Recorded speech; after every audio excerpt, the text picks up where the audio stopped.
The moment my heart shattered wasn't dramatic.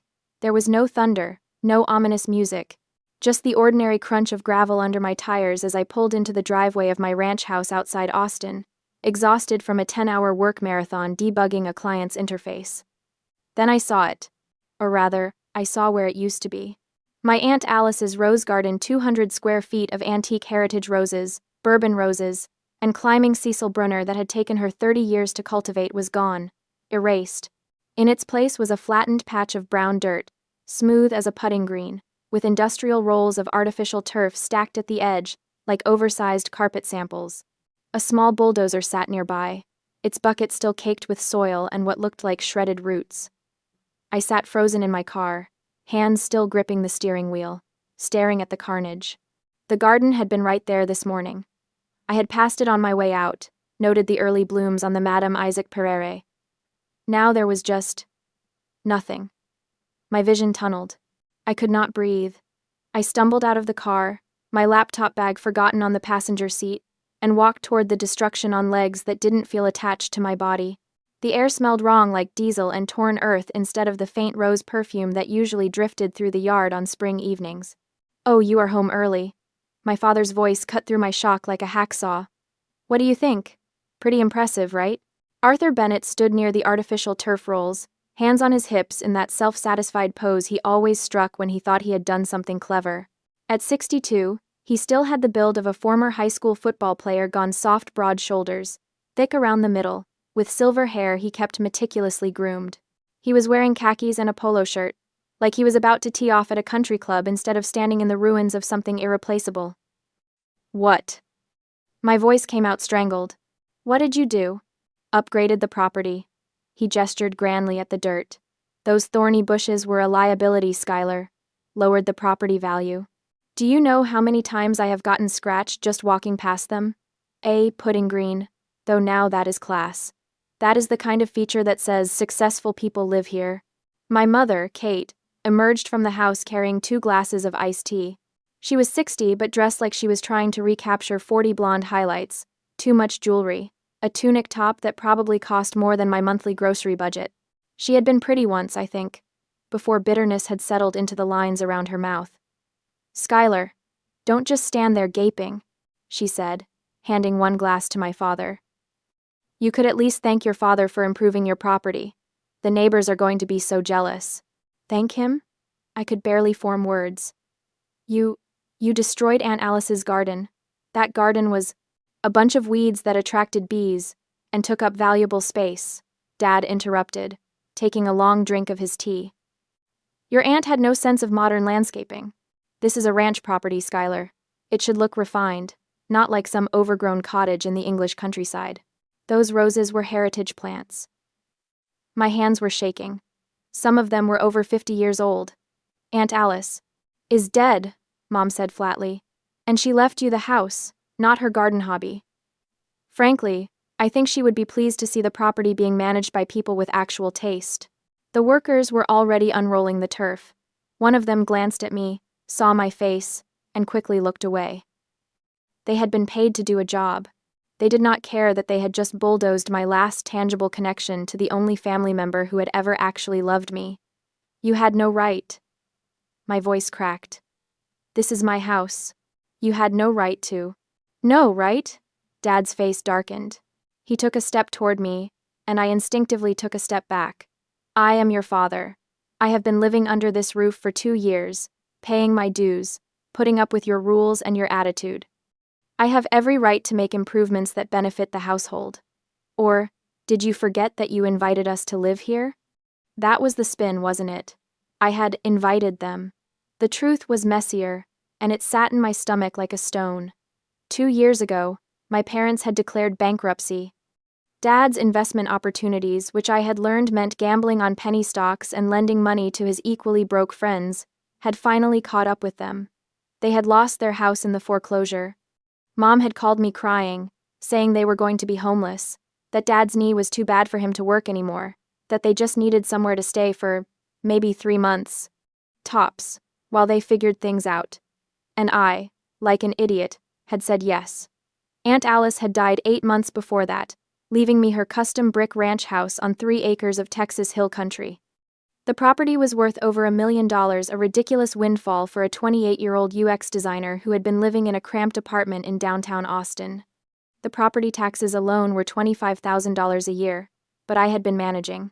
Remote work paid well, and I had been careful. When my parents asked to stay temporarily, I had convinced myself it was the right thing to do. Filial duty, family obligation, all those things that had been drilled into me since childhood. 3 months became 6. 6 became a year. Now it was 2 years, and they had completely taken over. They had moved into the master wing, the entire east side of the house, with its spa, bathroom, and private patio, claiming Dad's bad knee meant he could not handle stairs. Never mind that my home office was upstairs, and I had to climb those stairs a dozen times a day. Never mind that I had watched Dad take those same stairs just fine when he wanted to raid the storage closet for my aunt's vintage bourbon. They contributed exactly $0 to household expenses. No groceries, no utilities, no property tax. When I had tried to bring it up, delicately, Mom had cried and said I was punishing them for being poor, and Dad had gone silent and cold for 3 days until I apologized. They treated the house like it was theirs. They threw parties. They rearranged furniture. They criticized my decorating choices, my cooking, the friends I invited over, and I had let them. Because I was weak. Because I did not know how to say no. Because some broken part of me still believed that if I was just good enough, patient enough, generous enough, they might finally act like parents, instead of parasites. But this was different. The rose garden wasn't just plants. It was Aunt Alice's legacy. It was the place I had spent summers as a kid, helping her prune and mulch, listening to her stories about each variety, the Madame Hardy she had gotten from a nursery in France, the Reine de Violette, that had survived the freeze of '89, the climbing Don Juan, that covered the arbor where she had scattered my uncle's ashes.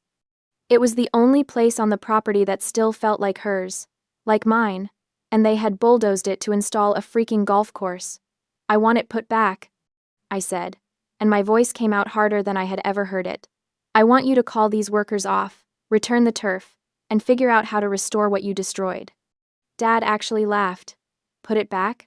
Skylar, those plants are in a dumpster halfway to the landfill by now. What is done is done. Then you can replace them. There are heritage rose nurseries. You can. I am not spending a dime on those thorny death traps, Dad said. He set his tea glass down on the patio table with a decisive thunk. The pudding green is happening. The turf is already paid for your credit card, by the way, since you are the one with the account access. You are welcome. The ground tilted under my feet. You used my credit card? It is a household expense, Mom said, like this was obvious.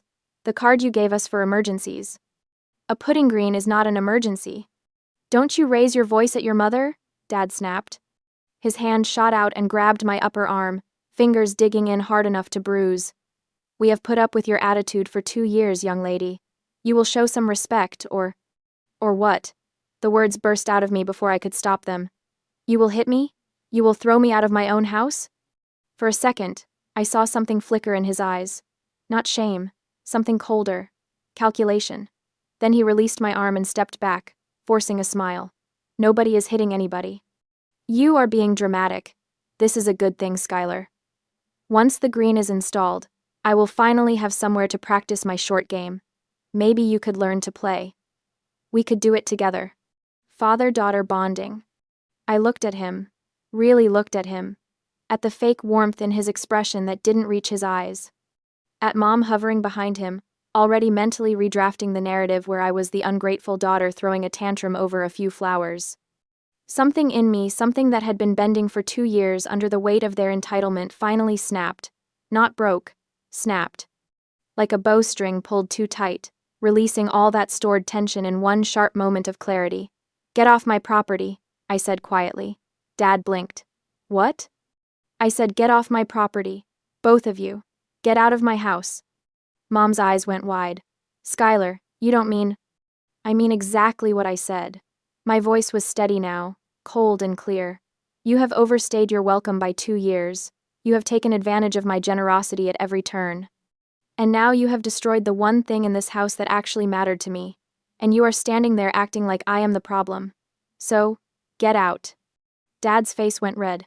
Now you listen here. No, you listen. I pulled my arm free from where his fingers had left white marks on my skin. This is my house. My name on the deed. My property taxes keeping the lights on. And I want you gone. For a heartbeat, I thought he might actually leave. Might grab Mom and storm off in a huff and give me the gift of an easy exit. Instead, he smiled. It was the kind of smile a cat gives a cornered mouse. No, he said simply. Excuse me? I said no. He picked up his tea again, took a leisurely sip. We are not leaving. This is our home now. You invited us. We are established residents with tenant rights. If you want us gone, you will have to evict us, and good luck with that. Do you know how long an eviction takes in Texas, especially for elderly tenants with medical conditions? He tapped his knee. My lawyer says we have got a strong case for hardship exemption. The world tilted again. Your lawyer? Did you think we were stupid? Mom chimed in, saccharine sweet. We have been consulting with an attorney for months, Skylar. You cannot just throw us out on the street. That is illegal. They had been planning this, consulting lawyers, establishing residency rights, while I paid for their food and their electricity and their damn pudding green. I had thought I was being kind. Turns out I had been played. Dad turned back to the workers. Gentlemen, let's get that turf laid. I want to practice my stroke before sunset. I stood there, alone in the yard, watching them install artificial grass over the grave of my aunt's roses. For the first time in my life, I understood what real hatred felt like, but I did not cry. Not yet. I walked back to my car, grabbed my laptop bag, and went inside, up the stairs to my office. I closed the door, locked it, and sat down at my desk. Then, and only then, did I let myself fall apart. I allowed myself exactly 10 minutes of grief before the survival instinct kicked in. Then I washed my face, drank a glass of water, and got back to work. Work was the one thing I could control. My design portfolio, my client relationships, my income, those were mine. My parents could not touch them, or so I thought. The presentation was scheduled for 2 p.m. Final pitch for a major healthcare app redesign, 6 months of work, culminating in 1 hour-long Zoom call with the executive team. If they signed off, I would invoice $45,000. Enough to cover the property taxes and put some breathing room back in my savings account after 2 years of supporting 3 people on one income. I spent the morning rehearsing, triple-checked my slides, made sure my lighting was good, my background professional, my internet connection stable. I even put a note on my office door. Important client call 2 to 3 p.m. Do not disturb. At 1:55, I logged into Zoom, muted myself, and waited for the clients to join. By 2:05, all 8 executives were on the call.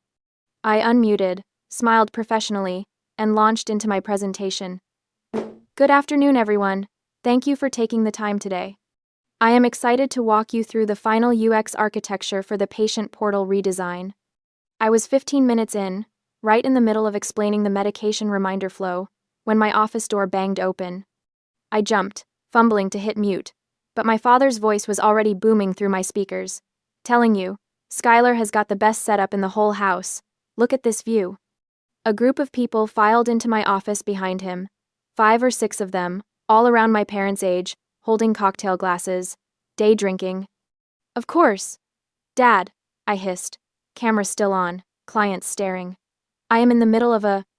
Oh, don't mind us, Mom's voice, bright and cheerful. We are just giving the Millers and the Johnsons a tour. Arthur, show them the deck. Excuse me for one moment, I said to the screen, trying to maintain composure. I stood up, walked quickly to the door. I specifically asked you not to interrupt. This is a critical work meeting.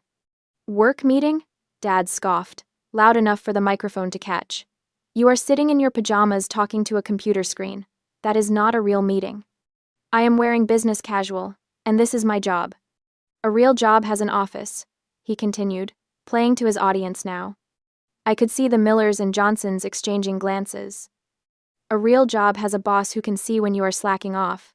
This remote work nonsense is just an excuse to... Please leave, I said, fighting to keep my voice level. We can discuss this after 3 p.m. He looked at me then, really looked at me, and I saw my mistake. I had contradicted him in front of his friends, challenged his authority in front of an audience. His face went dark. You dare? His voice dropped to something dangerous. You dare tell me what to do in my own home? It is not your, oh. His hand shot out and shoved my shoulder, hard. I stumbled backward, off balance, and my hip slammed into the desk edge with a burst of pain that made me gasp. My desk chair rolled away and I half fell, catching myself on the desk, my hand smacking down right next to my keyboard. The Zoom window was still open, camera still on, all 8 clients watching. For a second, nobody moved. The silence was absolute. Then one of the executives, I think it was the CEO, said, "Miss Bennett, is everything all right there?" I looked up at the screen, saw my own face in the little preview window, flushed and shocked. Saw my father in the background, still standing in the doorway, his friends frozen behind him. "I am fine," I managed. "I apologize for the interruption." The screen went black. Not just black, disconnected. All the participant windows vanished. The call ended. "Shit," I whispered. "Well," Dad said behind me, casual as anything. "Looks like your important meeting is over. Come on, everyone. Let me show you the master suite." They filed out like nothing had happened. Like they had not just witnessed a grown man shove his daughter during a work call. I stood there, hands shaking, hip throbbing, staring at the empty Zoom screen. My email pinged. Subject: Contract termination. Healthcare portal redesign. I did not need to read it. I knew what it said. Something about an unprofessional work environment. Something about concerns regarding project stability. Something corporate and polite that meant, we saw what we saw, and we do not want any part of it. 6 months of work. $45,000 in projected income. Gone. I pulled up my client roster. The healthcare project had been my anchor, the big contract that let me take on smaller, experimental work. Without it, I had maybe 4 months of operating capital before I would start missing my own bills.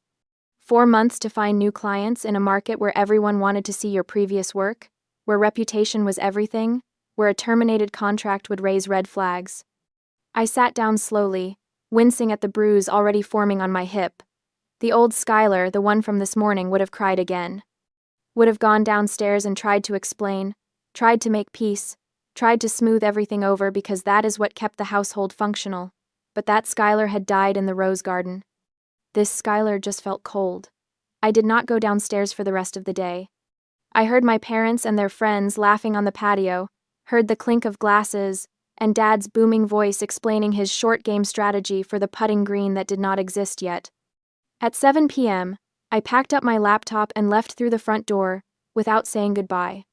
I drove to a coffee shop in downtown Austin, found a corner table away from the windows, and tried to figure out how badly I was screwed. The answer: pretty badly. No major client. Bruised hip that hurt every time I shifted in my chair. Parents who had made it clear they would not leave voluntarily, and had apparently lawyered up for a fight I could not afford. My phone rang. Dad, on the caller ID. I almost did not answer. But muscle memory from 2 years of conditioning made me pick up. Skylar. His voice was different now, annoyed, not angry. "Where are you?" "Coffee shop. Working." "Well, get back here. The irrigation system for the putting green is not working right, and the installer already left. I need you to troubleshoot it." Of course he did. Because in addition to being his landlord, his ATM, and his punching bag, I was also apparently his tech support. "I will walk you through it," I said, putting the call on speaker. "What is the error message?" For the next 15 minutes, I patiently guided him through the settings on the irrigation controller. "Press this button. Turn this dial. No, the other direction." "Yes, I am sure. Got it," he finally said. "The zone timer was set wrong. Fixed now." "Great, I will." But I stopped, because I had heard something in my earbuds that made my blood turn to ice. A rustling sound. Then Dad's voice, but not directed at me, directed at someone else. The phone was still on. He had tried to hang up and failed. The buttons on smartphones could be finicky when you had dirty hands from gardening. He had fumbled it, set it down instead of ending the call. I could hear everything. "Amateur job," Dad was saying. I told them I wanted professional-grade equipment, but Skylar's credit limit would not cover it. "At least it is done." Mom's voice closer. "Did she cry about the roses?" Like a baby. You should have seen her face. He laughed. Thought she was going to faint. Good. Maybe now she will understand who is really in charge around here. My hand tightened on my phone. I should hang up. This was eavesdropping. This was... Did you talk to the lawyer again? Mom asked. This morning. He said we are golden. With my knee condition, the court will classify this as medically necessary housing. She can try to evict us, but it will take over a year, and we will get hardship exemptions the whole way. By that point, we will have adverse possession arguments, maybe even claim an ownership stake since we have been maintaining the property. She is stupid enough to let us stay. Mom's voice dripped with satisfaction. And now she has lost that big client. She will be desperate, easier to control. Speaking of which, Dad's voice got sly. Once we get back from Italy, I am changing the lock on that upstairs office. Turn it into my cigar room. She can work from the kitchen table like a normal person. Perfect. And we should talk about refinancing the property. If we can convince her to put our names on the deed for estate planning purposes. One step at a time, Kate. First the Italy trip. Let her pay for that. Prove she is still obedient. Then we tighten the screws. Static. A rustling sound as someone finally picked up the phone. Skylar? You still there? I was frozen. Completely frozen. Skylar? Impatience now. I hung up. For a long moment, I just sat there in the coffee shop, surrounded by the hum of conversation and the hiss of espresso machines, staring at my phone. They did not see me as their daughter. They saw me as a resource. A thing to be exploited. A naive fool who could be manipulated into funding their retirement while they stole my home out from under me. The Italy trip. I had promised to pay for that months ago, back when I had still believed they were struggling. Back when I had thought funding a modest retirement vacation was the kind thing to do for parents who had had such a hard time financially. They were planning to take my money, go party in Europe for 2 weeks, come back and literally lock me out of my own office. And if I tried to fight, the legal system would protect them. Elderly tenants with medical needs. Poor old Arthur with his bad knee. Poor old Kate who had never worked a day in her life and would not know how to survive without someone to leech off. The old Skylar would have felt trapped. The new Skylar felt something else entirely. Clarity. I opened my contacts and scrolled to a name I had not called in 2 years. Roman Thorne, the attorney who had handled Aunt Alice's probate. He answered on the 3rd ring. Skylar? Long time. Roman. My voice came out steady. I need to ask you a legal question. Hypothetically. Hypothetically, he echoed, amused. Shoot. If someone owns a house free and clear, no mortgage, their name alone on the deed, and they have tenants who refuse to leave, does the owner have the right to sell the property? Silence. Then, this is not hypothetical, is it? Does the owner have the right to sell? I repeated. Yes. Roman's voice shifted, became more serious. Property owner always has the right to sell. The occupants become the buyer's problem. It is actually one of the few ways to handle a tenant who has dug in legally. You sell the house, transfer the deed, and the new owner can handle eviction proceedings. But Skylar, standard buyers' families, people looking for a home, they won't touch a place with squatters. It is too much risk. So I am stuck? Not necessarily. There are investors, wholesalers, firms like Lone Star Holdings. They buy distressed properties for cash. They do not care about occupants because they have their own legal teams and security contractors to handle extractions. Extractions? They are brutal, Skylar. They buy as is, usually well below market value, and they clear the property out fast. It is not pretty. I need to sell my house, I said. Fast. And I need the sale to be quiet. Can you get me a number for Lone Star Holdings? How fast? 2 weeks. He whistled low. That is ambitious, and you will take a hit on the price. They are sharks. Can you help me? I asked again. Another pause. Then, I know a rep there. Stella Wright. She handles their acquisitions in Travis County. I will text you her contact info. But Skylar, be careful. Whatever you are planning. I am not planning anything, I said. I am just taking back what is mine. I hung up before he could respond. Roman's text came through 30 seconds later. Stella Wright's name and number. I did not hesitate. I called immediately. Stella Wright, Lone Star Holdings. a crisp voice answered. Miss Wright, my name is Skylar Bennett. Roman Thorne gave me your number. I have a custom brick ranch on 3 acres in hill country, appraised at $1.1 million. I need to sell it for cash in the next 2 weeks. Occupied? She asked instantly, the professional shark smelling blood. Yes, 2 occupants. No lease. We buy distressed assets at a discount, she stated flatly. If we have to handle an eviction, we offer 70 to 80% of market value. We can close in 10 days. Cash. I did the math. 80% of $1.1 million was $880,000. But, if I pushed, the structure is pristine, new roof, and the occupants will be out of the country on vacation when we close. You won't have to fight them to get in, you will just have to keep them out. Silence on the line. I could practically hear her calculating the reduced risk. If the property is vacant at closing, Stella said slowly, we can do $980,000. But we take possession immediately. We change locks, we secure the perimeter. When they come back, it is our problem, not yours. Deal, I said. I will email the contract tonight. Electronic signature. We will wire the funds upon clear title. I hung up and sat back in my chair, ignoring the ache in my hip.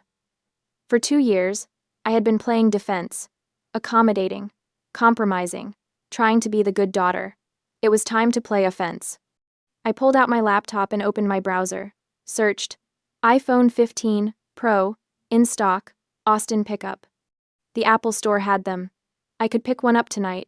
Phone B, the Lifeline, the phone that would hold my work email, my banking apps, my 2-factor authentication codes. The phone my parents would never have access to. Phone A, my current iPhone 11 Pro Max, would become the trap, the bait, the thing that made them believe they still had control. I placed the order and stood up, wincing slightly. Tomorrow, the real work would begin. Tonight, I just needed to stop shaking. The next morning, by the time the sun rose following my eavesdropping, the last remnants of my guilt had evaporated. I woke up not with sadness, but with a cold, crystalline clarity. I walked into the kitchen at 7 a.m. to find Dad making coffee like he was the lord of the manor. Mom was at the table, scrolling through her phone.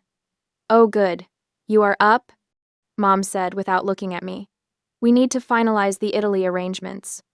Arthur wants to upgrade the flights to business class. Coach is terrible for his knee, and I found this absolutely darling hotel in Tuscany. I poured myself coffee, watching the steam rise. I will look at the flight options today. Mom beamed. Wonderful. Oh, and we will need spending money. Maybe $3,000? For dinners and souvenirs. Fine. They both blinked. The fight they were bracing for never came. Really? Mom's eyes narrowed slightly, suspicious of the easy victory. Really? I set down my mug, forcing a smile that didn't reach my eyes. You are right. You deserve a nice vacation. After everything you have been through financially, you should enjoy yourselves. Dad relaxed, satisfied. That is more like it. I knew you would come around. Family takes care of family, Skylar. That is what your aunt would have wanted. Aunt Alice would have set the house on fire before she let these vultures pick over her life's work, but I just nodded. I will book the flights this morning. Later that morning, my phone rang. It was Stella Wright from Lone Star Holdings. We have reviewed the title, she said, businesslike and cold. It is clean. We are ready to move forward. The contract is in your inbox. $980,000 cash. Closing date is set for Friday the 14th. Excellent. Just to reiterate, Miss Bennett, we are buying this as an investment vehicle. The moment funds are wired, our security team takes control of the asset. We do not tolerate trespassing. You are sure the occupants will be gone? They leave for Italy in 48 hours, I confirmed. The house will be empty. Perfect. Sign the papers and we are in business. After hanging up, I sat at my desk. $980,000. Combined with my savings, I would have nearly $1 million. Enough to disappear. Enough to start over. But first, I had to get them on that plane. The next 2 days were a masterclass in deception. I played the submissive daughter perfectly.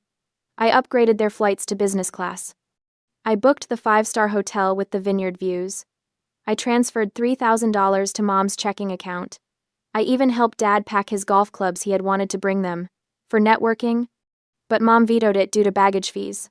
"Leave the clubs home, Arthur," she had commanded. "We are going to wine country, not Street Andrews."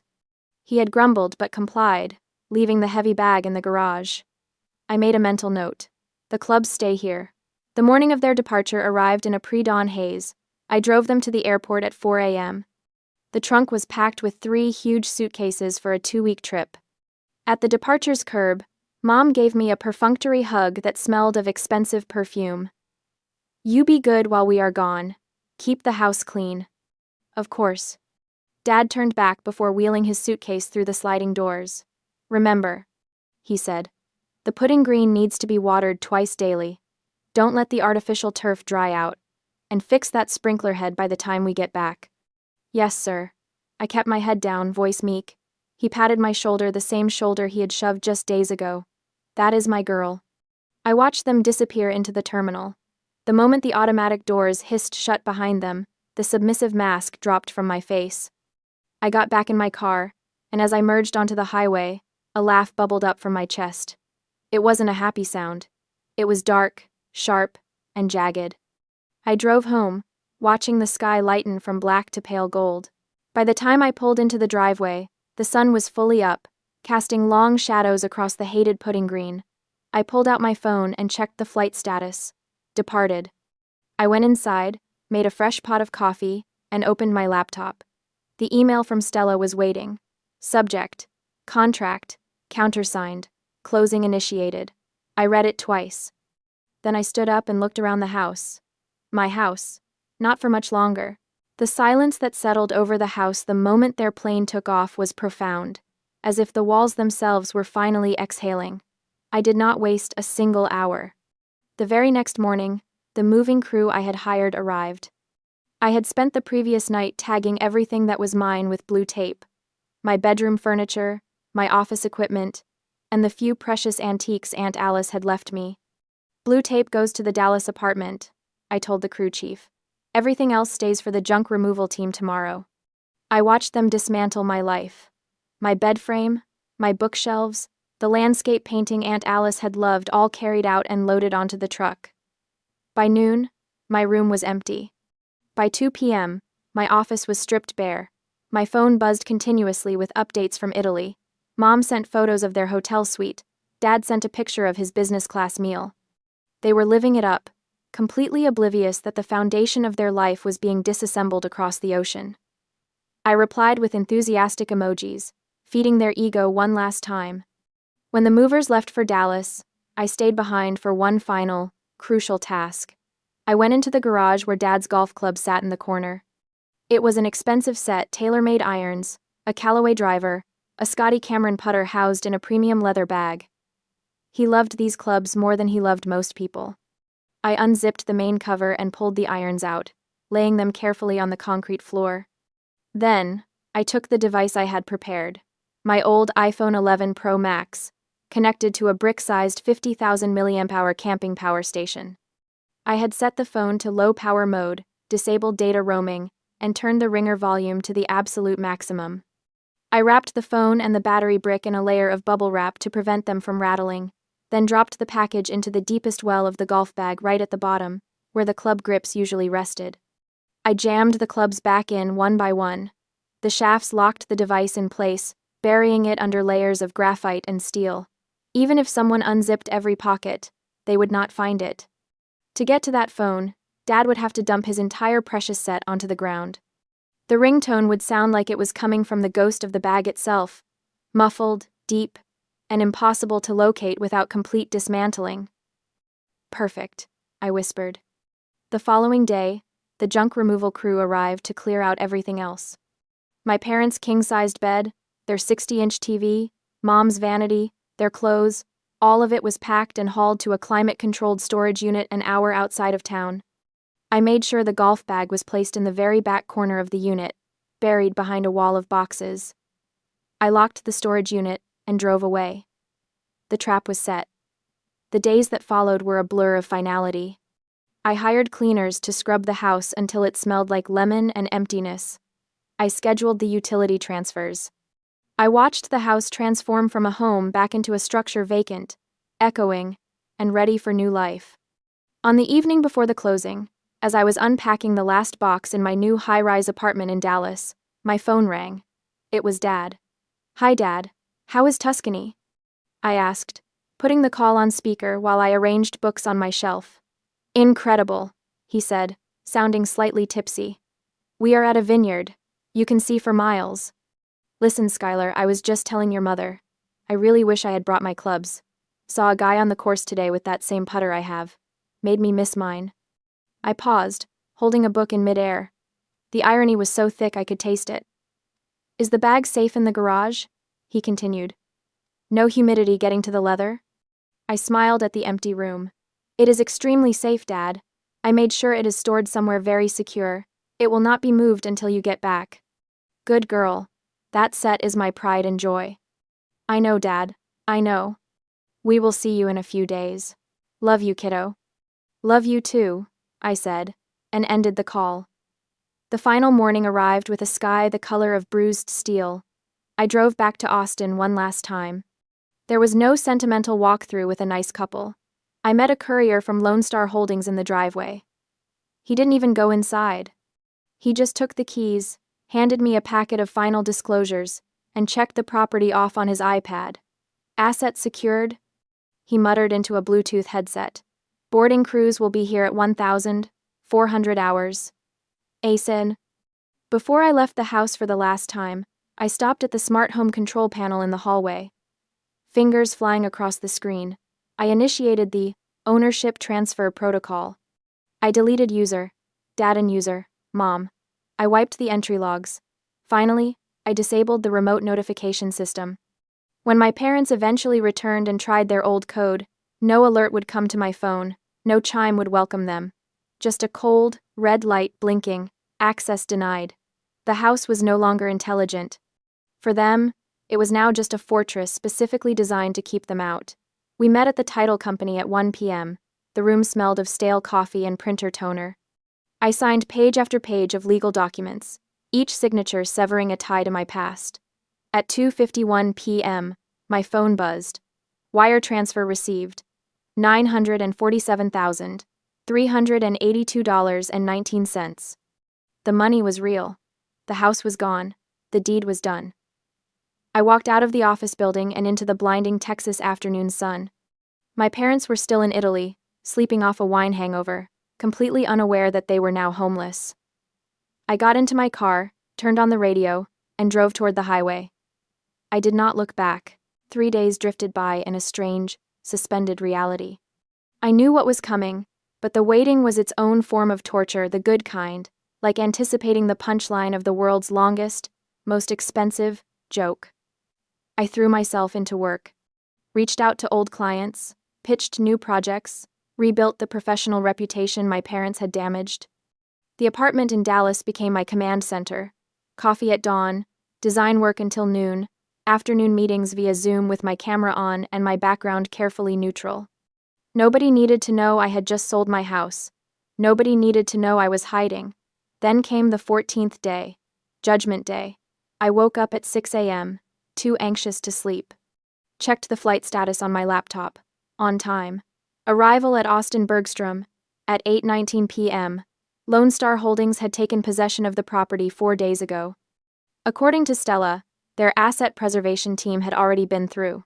They had secured the perimeter, drained the pool to save on maintenance, and posted signage. I spent the day in a state of hyper-awareness, watching the clock tick toward evening.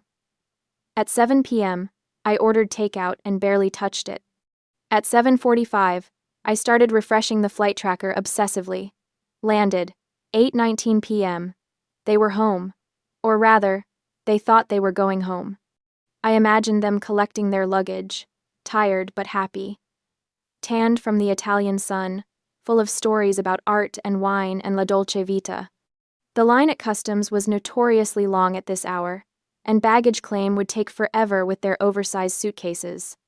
At 9:45 p.m., I pulled up the home security camera app on my phone, the one connected to the Ring doorbell I had installed last year. I still had admin access, The investment firm hadn't swapped the hardware yet, only the locks. I watched the dark driveway, the empty porch, the house sitting silent under the exterior lights. At 10:05 p.m., headlights appeared. A taxi pulled into the driveway. I watched the grainy footage as both passenger doors opened. My parents climbed out, Dad stretching his back, Mom already directing the driver to help with luggage. They paid. The taxi drove away. Then they were alone in the driveway, surrounded by suitcases, staring at their kingdom. Dad walked to the front door first, pulling out his phone to access the code I had given him 2 years ago. He punched it into the smart lock keypad. Red light. Access denied. He tried again, slower this time. Same code, carefully entered. Red light. Kate, what is the door code? His voice carried through the Ring doorbell's audio, tinny but clear. Same as always. 5283. Your birthday. He tried it a third time. Red light. Access denied. Is your phone acting up? Mom asked, pulling out her own phone. Use mine. She tried. Red light. I watched Dad's face cycle through confusion, annoyance, then the first flicker of fear. Maybe the battery died, Mom said uncertainly. Try the back door. They left their luggage on the front porch, suitcases full of Italian souvenirs and dirty laundry, and walked around the side of the house. I could not see them anymore, but I knew what they would find. All the doors locked, all the codes changed, all their access revoked. A minute later, they reappeared on camera. Dad was on his phone now, pressing it to his ear with increasing agitation. Calling me, calling phone A. In a storage unit an hour away, my old iPhone 11 Pro Max began to ring. The sound would be muffled by the golf bag, distorted by the enclosed space, but it would ring, and ring, and ring. No voicemail picked up. I had disabled that feature. They would just hear it ring endlessly, a phone that was clearly on but mysteriously unanswered. I watched Dad pull the phone from his ear, stare at it, and try again. Ring, ring, ring. On my end, I saw the missed call notification appear on phone B, forwarded from my old number. But I did not answer. Dad tried the back door again, this time rattling the handle aggressively. Then he walked to the large sliding glass door that led from the patio to the living room. He pressed his face to the glass, hands cupped around his eyes to see through the reflection. I saw him go completely still. Then I saw him stagger backward, nearly falling. Kate. His voice had gone thin. Kate, look. Mom hurried over, peered through the glass. The living room was empty. No furniture, no TV, no curtains. Just bare walls and hardwood floors reflecting the exterior lights. What? Mom's voice cracked. What happened to where is all our... Suddenly, the darkness of the driveway was cut by high-beam headlights. A black SUV, unmarked and sleek, pulled up right behind their luggage, blocking the exit. A man stepped out. He wasn't a neighbor. He wasn't a friendly architect. He was wearing a dark suit that looked expensive, and a demeanor that looked lethal. He held a clipboard. Can I help you? The man asked. His voice was not polite. It was the voice of a man who dealt with problems for a living. Dad spun around. Who the hell are you? What are you doing in my driveway? I could ask you the same thing, the man replied, walking forward. He didn't stop until he was uncomfortably close. I am the asset manager for Lone Star Holdings. We own this property, and you are trespassing. Trespassing? Dad sputtered, face going purple. We live here. This is my daughter's house, Skylar Bennett. I am her father. The man didn't blink. He pulled a document from his clipboard and held it up. It was a copy of the deed. Skylar Bennett sold this property to Lone Star Holdings 14 days ago. He stated coldly. The sale is recorded with Travis County. The property was acquired as a distressed asset, delivered vacant. Sold? Mom screamed. That is impossible. We were just here 2 weeks ago.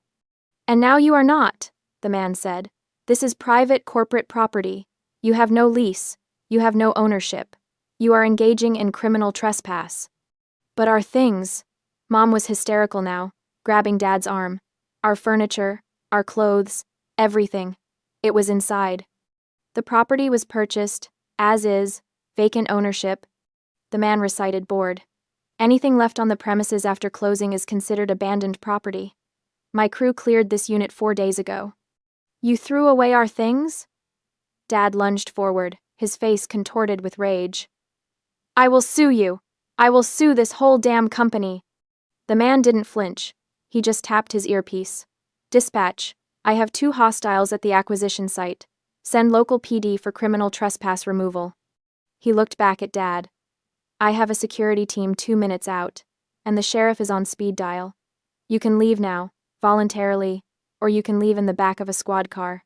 Your choice. This is fraud, Dad yelled, though his voice was shaking. My daughter wouldn't. Your daughter signed the closing documents electronically and wired the title, the man interrupted.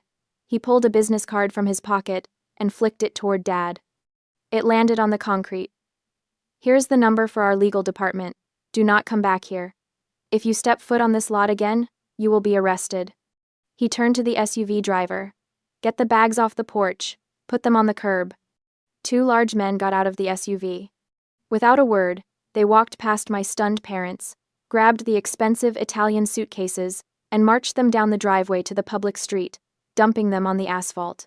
You have 5 minutes to vacate the premises, the asset manager said, checking his watch. I watched my parents stand there in the driveway, utterly defeated. The power dynamic had shifted so violently, they couldn't process it. This wasn't a family squabble. This was corporate machinery crushing them. Dad tried calling me again.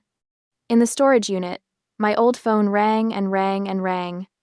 She is not picking up, he whispered, staring at the phone. Arthur. The police. Mom whimpered, looking at the stone-faced men guarding the house. We have to go. Dad grabbed their suitcases from the curb, his movements jerky and desperate. Mom stood frozen until he barked at her to help. Together, they dragged their luggage down the road, away from the house that was now just a line item in an investment portfolio. The Ring camera watched them vanish into the darkness. The asset manager watched them go, then turned and walked back to his SUV. I closed the Ring app and sat back on my couch, hands shaking slightly. It was done. I waited exactly 1 hour. Let them check into whatever hotel they had found. Let them try calling me a dozen more times, hearing that maddening ringtone echoing from somewhere they could not reach. Then I opened my email on phone B and composed a message. The subject line was simple. Regarding the house. Dear Arthur and Kate. By now you have discovered that the ranch house has been sold. I am sure this comes as a surprise, but I want to assure you that everything was done legally and properly. The property was mine to sell, and I exercised that right. I sold the property to Lone Star Holdings, an investment firm specializing in distressed assets. They are not the kind of people you can manipulate or bully. As you have likely discovered, they have strict policies regarding trespassing. I understand you are probably looking for your belongings. They have been safely moved to a climate-controlled storage unit. The address is Location B address. The access code is Code. Everything you owned is inside Unit D, Row 12. I have paid for 1 year of storage in advance. As for why I did this, I think you know. You bankrupted yourselves through your own poor decisions. I gave you a place to live out of kindness, and you repaid me by taking over my home, contributing nothing financially, and planning to steal my property through legal manipulation. Yes, Arthur, I heard your conversation on the phone, the hot mic incident on the 2nd day of the saga, when you thought you had hung up but hadn't. I heard everything. Your lawyer's advice about squatters' rights. Kate's plan to turn my office into your cigar room. Your entire scheme to claim ownership through adverse possession. I have attached the audio recording of that conversation to this email, in case you were wondering if I had proof. You destroyed Aunt Alice's rose garden to build a putting green. You cost me my biggest client of the year by barging into my work meeting. You physically assaulted me on camera. You treated me like a servant in my own home for 2 years. So I sold the house while you were living it up in Italy on my dime. I sold it to a corporation that doesn't care about your stories, and I moved on with my life. Don't bother calling my old number. That phone is inside your golf bag, Arthur, in the storage unit, plugged into a portable power bank. I imagine the ringing has been driving you crazy. You can retrieve it any time, assuming you are willing to dig through all those boxes to find it. This is not a negotiation. This is goodbye. You wanted to use the legal system against me. I used it better. You wanted to take what was mine. I took back my freedom instead. Don't contact me again. I have blocked both your numbers on my new phone. If you show up at my new address, which you do not have and will not find, I will file a restraining order. I am done being your ATM. I am done being your victim. I am done. Consider this the discipline you tried to teach me, reflected right back at you. Skylar. I attached the audio file, the recording I had made of the hot mic incident, their voices clear and damning as they plotted against me. Then I hit send. The email went out into the digital void, arriving on both their phones within seconds. I imagined them reading it in some hotel room, the full scope of their situation finally crystallizing. No house to return to, no daughter to manipulate, no easy path forward, just a storage unit full of their belongings and the consequences of their own greed. My phone buzzed immediately. Text message from an unknown number, probably Dad using the hotel phone or a friend's cell. You ungrateful little snake. After everything we did for you, after we raised you, you owe us everything. I blocked the number without responding. Another text, different number. Mom this time. Skylar, please. You don't understand. We have nowhere to go. We are your parents. You can't just abandon us. Please call us back. We can fix this. We can talk. Blocked. More messages came in over the next hour, from various numbers, friends' phones, probably. Increasingly desperate, then angry, then threatening, then desperate again. I blocked them all. Around midnight, a voicemail appeared on my new phone. I do not know how they got the number, probably from an old contact list or emergency form somewhere, but I listened to it. Dad's voice, slurred from alcohol or exhaustion or both. Skylar, it is your father. We need to talk. This is insane. You can't do this to family. We made mistakes, okay? I admit that. Maybe we pushed too hard. But you are our daughter. We love you. Does not that count for something? Call me back, please. We are at the extended stay on Route 183, room 247. We just need a place to stay while we figure this out. That is all. Just call me. I saved the voicemail, not to respond to it, but as evidence in case they tried to cause legal trouble later. Then I turned off my phone and went to bed. The next morning, I woke up to 37 missed calls and 52 text messages, all from numbers I did not recognize. I deleted them all without reading. Then I opened my banking app. The $947,382 was still there, solid and real. I transferred $250,000 to a high-yield savings account. Set aside $150,000 for estimated taxes on the sale. The rest stayed liquid for living expenses and business investment. I had a consultation call at 10 a.m. with a potential new client, a startup needing a complete UX overhaul. I showered, made coffee, set up my laptop in my home office. The call went perfectly. They loved my portfolio. We discussed timeline and budget. By 11 a.m., I had a signed contract for $30,000. After the call, I stood by my floor-to-ceiling windows, looking out at Dallas.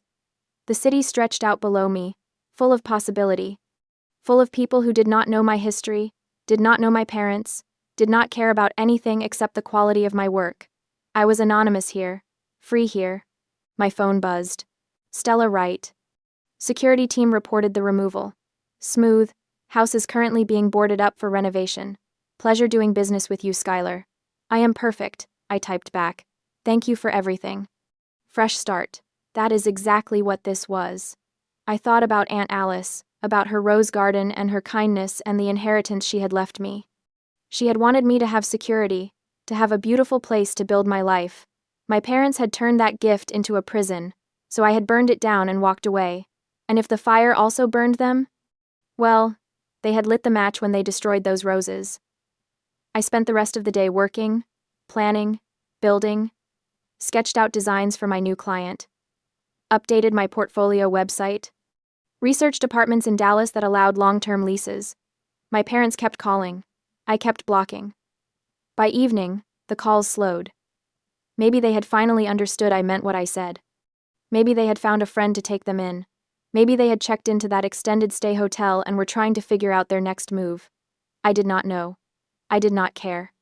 That night, I ordered expensive takeout sushi from a place I had been wanting to try, poured myself a glass of wine, ate dinner while watching the city lights come on one by one across the Dallas skyline. Somewhere out there, my parents were dealing with the consequences of their actions. Somewhere out there, Lone Star Holdings was gutting the house for profit, And I was here, in my own space, eating good food, and thinking about the future. For the first time in 2 years, I felt like myself again. Not the doormat daughter who could not say no. Not the victim who accepted abuse as the price of family. Just Skylar. Free, solvent, and utterly done with their bullshit. I raised my wine glass in a silent toast to Aunt Alice, wherever she was. I hope you understand, I thought. I hope you would have done the same thing. The city lights twinkled back at me, beautiful and indifferent, and I smiled. 4 months have drifted by since that fateful night, carrying the past away like leaves on a river. I am sitting on the balcony of my apartment in Dallas, watching the sunset paint the skyline in shades of amber and rose gold. The air here is different, quiet, peaceful. No sound of golf clubs clanking against the garage wall at 6 in the morning. No raised voices demanding I make dinner or do their laundry. Just the gentle rustling of wind through the leaves of my newly planted rose bushes.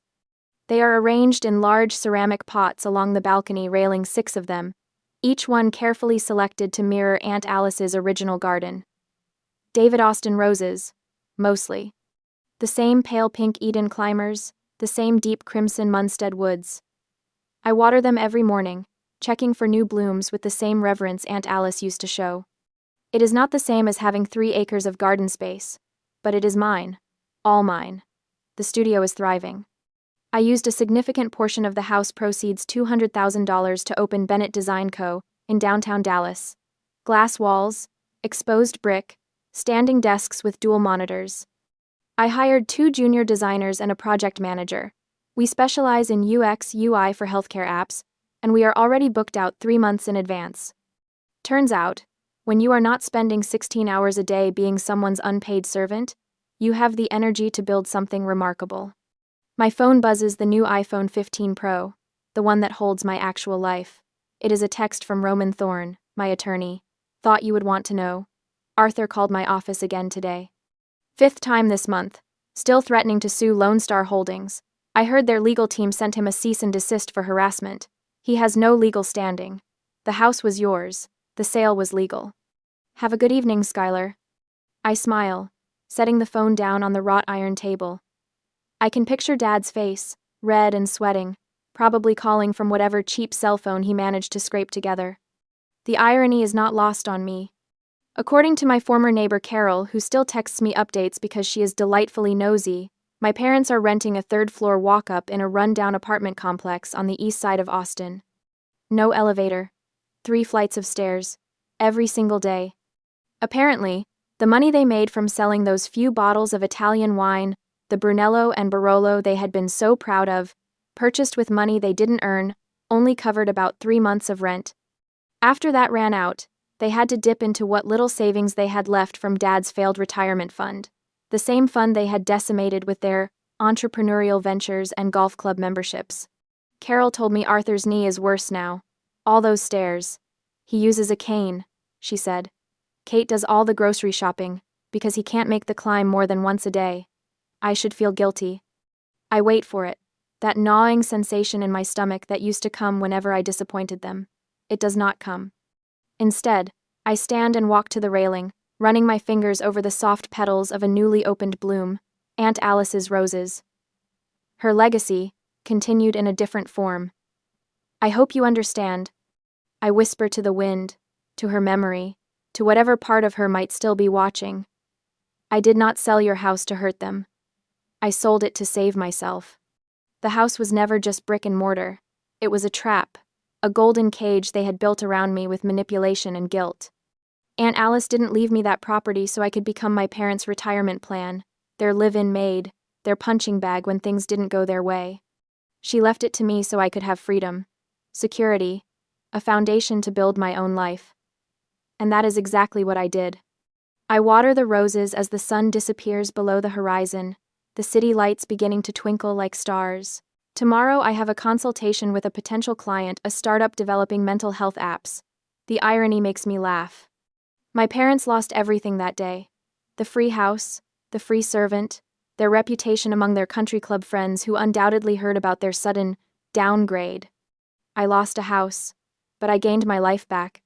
And looking at these roses, breathing in air that does not taste like resentment and obligation. I know Aunt Alice would approve. Let me ask you, was selling the house sight unseen to a corporate shark to get rid of them quickly wise or foolish? Did the act of shoving me in front of my client deserve this level of punishment? What would you do if you found out your parents viewed you as their retirement plan?